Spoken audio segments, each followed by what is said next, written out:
Sleep paralysis stories typically involve unusual and often extremely frightening or disturbing experiences. Perhaps you have one or two of these tales. If not, I'll first share one of mine to give you an understanding of what it can be like. After that, we'll take a closer look at whether sleep paralysis demons really exist, or if science can provide a logical and comforting explanation. Imagine the following scenario. You've fallen asleep as usual after a long day. You hope you'll have pleasant dreams and wake up the next morning feeling refreshed. But instead of waking up peacefully in the morning, you awaken at an unknown time in the middle of the night. Two things immediately spring to mind. You can't move at all, and you're not alone. You feel a weight on your chest, pressing you down and preventing you from standing. But it's worse than that. You can't move your arms or legs. You can't even move your lips to call out for help. You're not sure who or what is pushing on your chest. It's too dark to see, but you just know there's a presence there. Something strange, something uninvited, something frightening.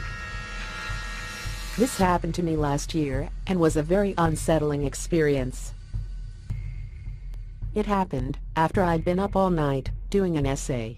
When I finished, I immediately fell asleep. The next thing I knew, I thought I had completely woken up, except there was a shadow, demon, looming over the end of my bed.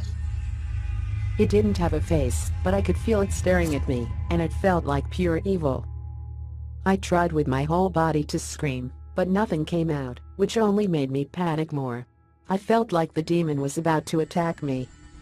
Then his head twitched to the side, and he pounced on my chest, sort of thrashing at me. I felt like it was suffocating me. I tried to close my eyes again, and put all my energy into trying to wake up and move my body. But I couldn't. The demon was over my head, watching me with his evil eyes, suffocating me. When I was finally fully awake, I lay in bed for about half an hour, shaking and next to tears. It was probably the scariest thing I've ever experienced. I thought I was about to die, and no one would even know what killed me. That was my sleep paralysis and my horrific experience.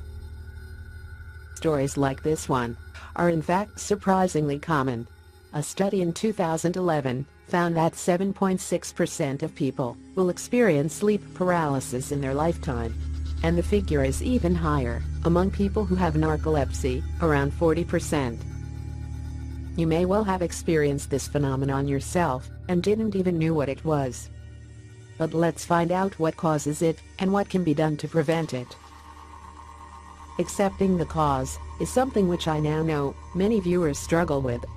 Although sleep paralysis has a solid scientific explanation, as you'll see in a minute, the feeling can be so real that you may find it difficult to accept the scientific explanation.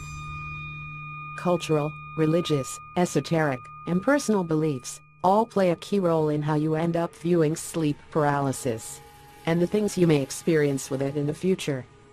So in a moment we'll take a look at the scientific explanation and also consider some of the alternative viewpoints. What causes sleep paralysis? The scientific explanation. The causes of the physical aspect of sleep paralysis are slightly different depending on the stage of sleep in which you experience it. The first one is when falling asleep. Some people experience sleep paralysis at the start of the night. While falling asleep, the body naturally relaxes, and you would normally lose consciousness. However, if you remain aware that you're falling asleep, your mind can remain alert, while the body shuts down. The second one is when waking up. Alternatively, it can happen after you've already been asleep, and it seems that this is the most common experience. During the night, you cycle through several different stages of sleep.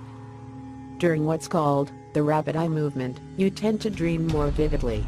And so, the brain switches off your muscles to prevent you from acting out your dreams, which could of course be dangerous. When you wake up consciously, but take a little longer to regain physical control of your body, it can result in you recognizing that you're paralyzed. So you could look at sleep paralysis as your body and brain being a little out of sync. Why do you see and feel strange things during sleep paralysis? How does science explain 3 of the main sleep paralysis stories that people report? First one being that there's an intruder or other presence in the room. Second one being that there's some kind of sleep paralysis demon pushing down on your chest, strangling, or doing other unpleasant things to you. And the final story people report is having an out-of-body experience. During the rapid eye movement and the muscle paralysis that comes with it, your breathing is affected. It becomes shallower, and when you try to breathe deeply, you may feel that you can't. Your brain might then misinterpret this as a feeling of being strangled or a presence pushing down on your chest. When you're in a vulnerable and threatened state, the body naturally reacts with its fight or flight defense mechanism. For example, when you suddenly feel that someone wants to attack you, and you get that surge of adrenaline, that makes your heart beat much faster. So if you wake up and are unable to move and are in a hypervigilant state where everything you sense seems much more than it is, you may react to the sensation of paralysis and breathing difficulty by thinking that something bad is happening or about to happen to you. In addition to the above 2 processes, several brain structures might interact to create a hypnagogic hallucination. For example, the common sleep paralysis stories of an intruder or demonic entity.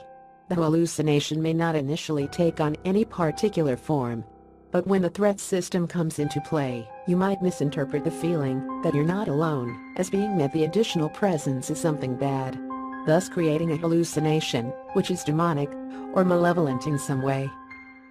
The out-of-body experience isn't explained by the activation of the threat system. It's explained by the parts of the brain involved in coordinating movement and also working out where the body physically is in space. Researchers generally agree that an out-of-body experience is another form of hallucination caused by a neurological mechanism.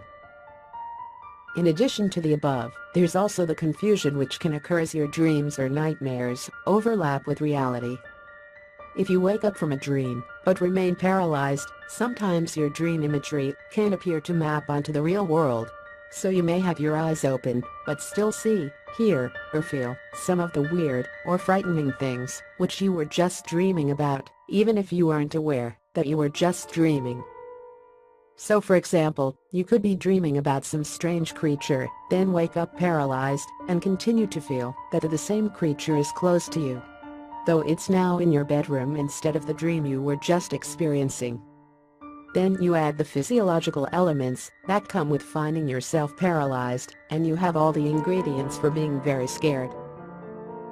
Now, let's go to the not-so-scientific explanation. If you don't believe that the scientific explanation is sufficient, then what else remains? Let's look at each of the 3 main types of sleep paralysis stories. The intruder. If you wake up in the middle of the night and you have a sudden feeling that there's a human intruder in the room, then the possible explanation is simple. There really is someone else in the room. In all seriousness, this does actually happen to some unfortunate people, but very rarely. And it's unlikely a common burglar would have been able to paralyze and choke you whilst helping himself to your jewelry. So if you wake up paralyzed and struggling to breathe and then notice a presence on the other side of the room, it's probably safe to assume there's no intruder, unless you're incredibly unlucky and experiencing both an episode of sleep paralysis and a burglary at exactly the same time. That does seem particularly unlikely, but of course, not impossible. The demon. Interestingly though, around the world, there are many cultural interpretations of the forces at work in this particular kind of sleep paralysis event. For example, in Fiji, the demon is often seen as a deceased relative coming back for some unfinished business, or to tell the person something important. In Chinese folklore, it's also seen as a ghost rather than a demon or intruder. Some countries such as Iran and Pakistan interpreted as being demons or spirits who have taken over a person's body, often due to black magic performed by an enemy. In Turkish culture, the entity is literally seen as sitting on your chest and stealing away your breath. Most countries and cultures appear to have their own explanations for the sleep paralysis demon. Some very similar, and others quite different. The common theme being, though, that the entity is up to no good and something to be feared. I know that some people do fully believe that demons or other evil entities exist. A few people talk about them in a religious framework, others just in terms that there are some weird and bad things out there which science can't explain. Among all of the stories from people who do believe these things, there's one common theme. Nothing bad actually happened to them. This then raises another question. If there are evil beings, why is it that they simply pester you in the night and don't do anything beyond scaring you? The only explanation is that maybe they don't have that power. The only thing they can do from their dimension is to connect to us during the sleep paralysis and just frighten us without having the power to actually hurt us.